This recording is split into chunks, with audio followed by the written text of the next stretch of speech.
가짜 뉴스까지 등장하면서 혼란은 물론 논란이 가중되는 상황이지 않습니까? 네. 이런 상황 속에서 경찰이 조금 전 추가로 수사 내용을 발표했습니다. 일단 사망 원인은 익사로 추정된다고 밝혔습니다. 네, 임준태 동국대 경찰사법대학 교수 전화로 연결해서 조금 더 자세하게 브리핑 내용 짚어보겠습니다. 교수님 나와 계시죠? 예, 그렇습니다. 네, 경찰의 발표가 있었는데 어떤 부분을 좀 주목해서 봐야 할까요? 저도 이 사건 관련된 보도를 계속 접하면서 사망 원인이 무엇인가, 예를 들면 외력에 의해서 가해진 어떤 상황인지 아니면 익사체인지 이런 부분에 대한 의문을 갖고 있었는데 현재 발표된 내용을 보면 이제 익사로 일단 판명이 된다라고 했기 때문에 아마 그 한강 물에 들어가기 전에 어떤 상황이 두 사람 사이에 있었는지 그 부분이 좀 더 향후 수사 과정에서 좀 밝혀져야 될 부분이 아닌가 그렇게 좀 생각하고 있습니다. 네, 교수님 일단 지금 관련된 오늘 핵심적인 내용을 저희가 급하게 지금 그래픽을 좀 만들었는데 일단 그 조금 전 들어온 내용이 다시 한번 좀 정리를 해드리겠습니다. 그래픽을 보면서 일단 그 사인은 익사로 추정이 되고 머리 두 곳의 상처는 사인으로 보기 어렵다라는 경찰의 발표가 있었습니다.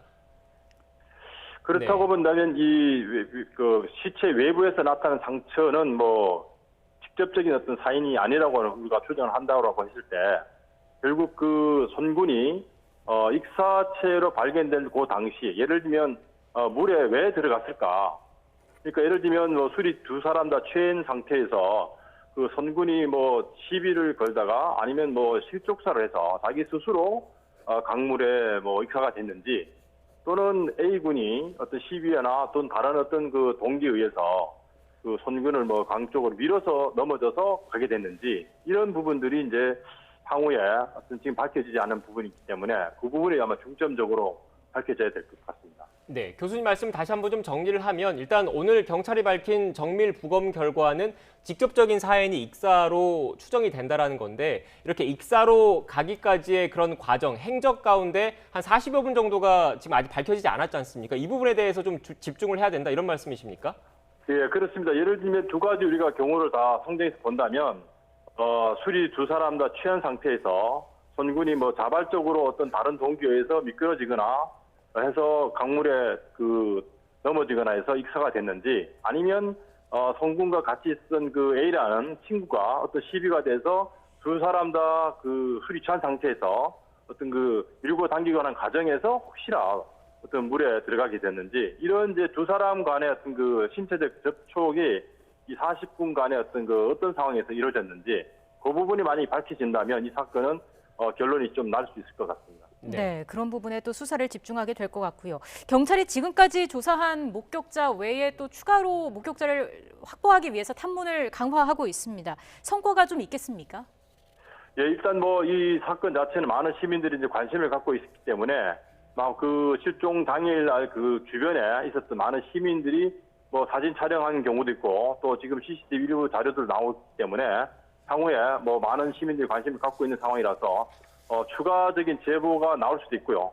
또 하나 좀 더 수사의 새로운 우리가 그 방향을 봐야 될 것이 과연 그러면 그 손군과 A군이 왜 그날 한강 고수부지에서 함께 술을 마시게 되었는지 이런 어떤 그 정황들 예를 들면 평소에 두 사람과의 어떤 관계 이런 것까지도 아마 수사나 조사를 하게 되면 이 사건을 해결하는 데 좀 단서가 되지 않을까 그렇게 좀 추정이 됩니다. 네, 사건 해결 과정에 대해서 앞으로 어떻게 될 건지 좀 설명을 해주셨는데 그런데 또 일각에서는 경찰의 초동 수사가 좀 부실했던 것 아니냐 이런 비판이 나오는 것도 사실이거든요. 여기에 대해서는 어떻게 보십니까?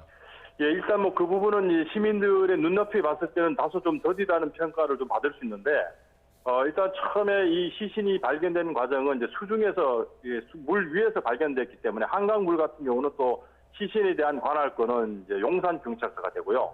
또 실종 사건의 신고를 받은 관서는 이제 서초 경찰서가 되기 때문에 초기 아마 경찰서의 관할과 관련해서도 다소 좀 혼선이 좀 있지 않았나 이런 생각이 되고 그 다음에 지금까지 나타낸 정황만으로 봐서는 국민들이 봤을 때는 사건 관계자들의 어떤 그 증거를 취득하기 위한 강제 수사가 필요하지 않느냐 이런 이제 기대를 많이 했지만 사실 강제 수사를 하기 위해서는 또 법원의 영장을 또 발부받아야 되고요. 그 과정에서는 상당한 정도의 그 범죄 혐의가 입증이 돼야 영장을 발부받을 수 있는데 지금까지 대부분 이미 수사적인 방법으로 수사를 진행하다 보니까 국민들이 기대하는 만큼 수사 속도가 좀 더디지 않느냐라는 평가를 받고 있습니다.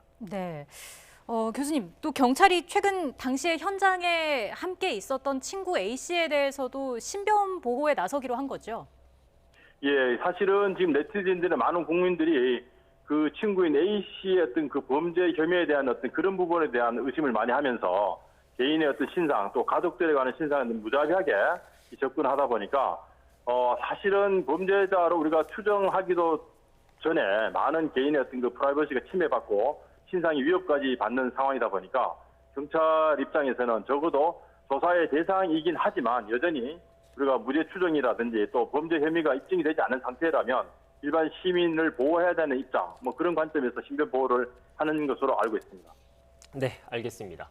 지금까지 임준태 동국대 경찰사법대학 교수와 함께 관련된 이야기 나눴습니다. 교수님 오늘 말씀 고맙습니다. 예.